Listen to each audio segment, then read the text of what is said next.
हरिओम। श्री सतगुरुदेवाय नमः। हे मेरे प्यारे मित्रों, बंधु बांधव, आप सबका चलो परमात्मा की ओर चैनल में हार्दिक स्वागत, अभिनंदन। हे प्रिय मित्रों, गत वीडियो की भांति आज फिर मैं बहुत ही ज्ञानवर्धक वीडियो आपके लेकर आया हूँ। आप इसको सुनना और मनन करना। अगर एक बार समझ में ना आए तो वीडियो को दोबारा या तिबारा सुन लीजिए, शायद उसमें हर बार कोई अच्छा नहीं आपको मिलेगा। हे मेरे परम प्रिय मित्रों, हे मेरी माता बहनों, यहाँ पर सबसे बड़ी समस्या क्या है? प्रत्येक व्यक्ति एक दूसरे में दोष, कुरूपता, बुराई, अच्छाई, इन सबको देखता ही रहता है, लेकिन इस सत्य को नहीं समझ पाता। सत्य क्या है?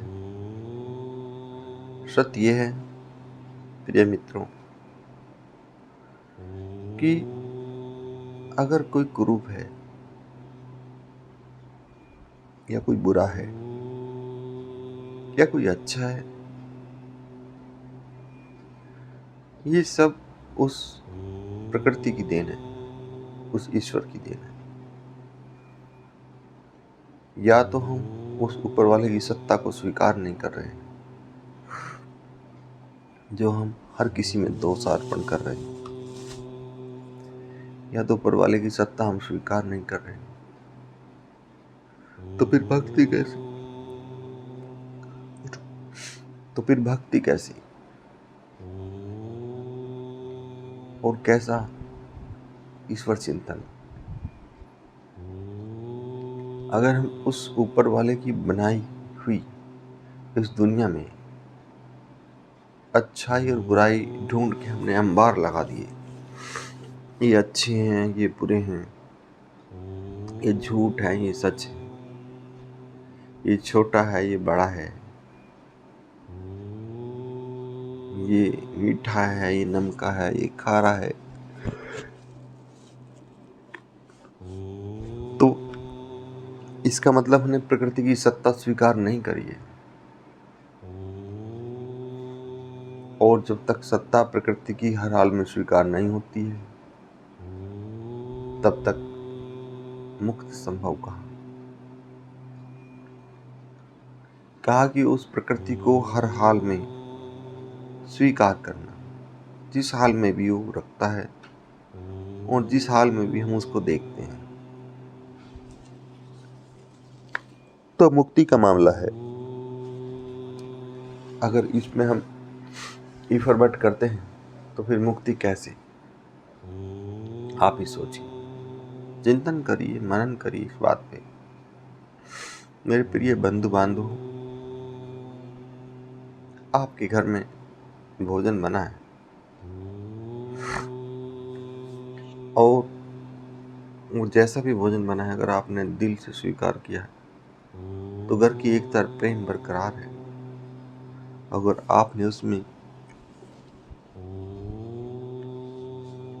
नमक, मिर्च, मसाले या और चीज कमती फालतू बतानी शुरू कर दी, तो फिर विरोधाभास शुरू हो ही जाना है। हाँ, ये अलग बात है कि अगर तुम्हें अपने अनुकूल संतुलित व्यंजन नहीं लग रहा है तो उसको प्यार से अनुकूल कर लीजिए, ना कि विरोधाभास। कोई काम प्यार से भी हो सकता है। अब ये तो तुम्हारी बनाई सृष्टि है, तुम्हारा बनाया भोजन। अब परमात्मा का बनाया भोजन, परमात्मा की बनाई सृष्टि तो सर्वोत्तम है, उसमें तो कोई कमी रह ही नहीं सकती। जब एक गृहिणी अपने बनाए भोजन में चाहे कमी भी है अगर बता दी तो उसे बहुत बुरा लगता है। एक आर्टिस्ट अपनी कला का प्रदर्शन करता है, अगर उसमें कोई कमी बता दी तो उसको बहुत बुरा लगता है। भले ही वो एक्सेप्ट करे, लेकिन अंदर से उसे बुरा लगता है कि उसने सर्वश्रेष्ठ बनाया था। एक गायक सर्वश्रेष्ठ गाता है, लेकिन उसकी गायन में अगर कमी निकालता है तो उसको बहुत बुरा लगता है। जब मनुष्य अपनी एक छोटी सी रचना में इतना बुरा लगता है इसको, तो परमपिता परमात्मा ने तो पूरे ब्रह्मांड को कितनी सुंदर रचना की है, तो उसको कितना बुरा लगेगा, आप खुद विचार कीजिए। हे प्रिय मित्रों, इसलिए उसकी हर रचना को स्वीकार करो, उसके हर जो भी उसका क्रियाकलाप है वो प्रकृति के अनुकूल ही बना है, ये समझिए बस। प्रकृति के विरुद्ध कुछ भी नहीं है। इससे ज्यादा आपको क्या बता सकते हैं। जो कुछ बना है प्रकृति के अनुकूल बना है, प्रकृति के विरुद्ध नहीं बना है। और हम प्रकृति में ही कमी निकाल रहे हैं, तो हम तो स्वयं उस परमात्मा के विरुद्ध चल रहे हैं, है ना। ये छोटा क्यों बना दिया, वो बड़ा क्यों बना दिया, ये बिच्छू क्यों बना दिया, वो ततैया क्यों बना दिया। क्योंकि इन सब को बनाने से ही सृष्टि चलती है।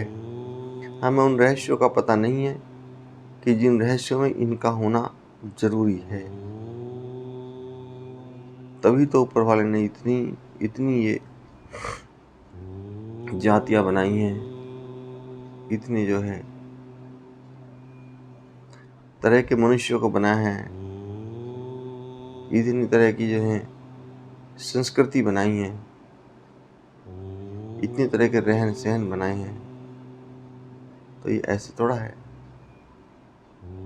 लेकिन हम हमेशा दोष ही देखते हैं, क्योंकि हम तो वही तो देखते हैं जिस तत्व की हमारे अंदर अधिकता ज्यादा होगी, हम उसी तत्व को देखते हैं, है ना।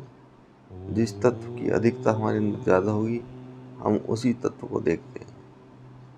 तो हे मेरे परम प्रिय मित्रों, दोष न देखा करो, क्योंकि तुम्हारा वही तत्व एक्टिव हो जाता है और आप दोष की इच्छा करते हैं, दोष दिखाना शुरू कर देता हो। आप उसका धर्म और न्याय देखिए, उसका प्यार देखिए, तो आपके अंदर धर्म, न्याय और प्यार ही पैदा हो जाएगा और वही उमड़ेगा।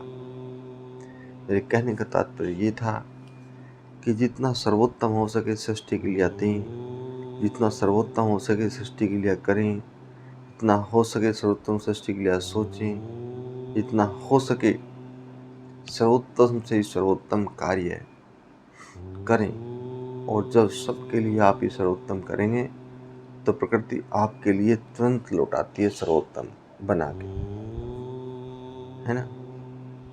तो इसी के साथ मैं अपनी वाणी को विराम देता हूँ, फिर समय ज़्यादा हो जाएगा। आप सबको कर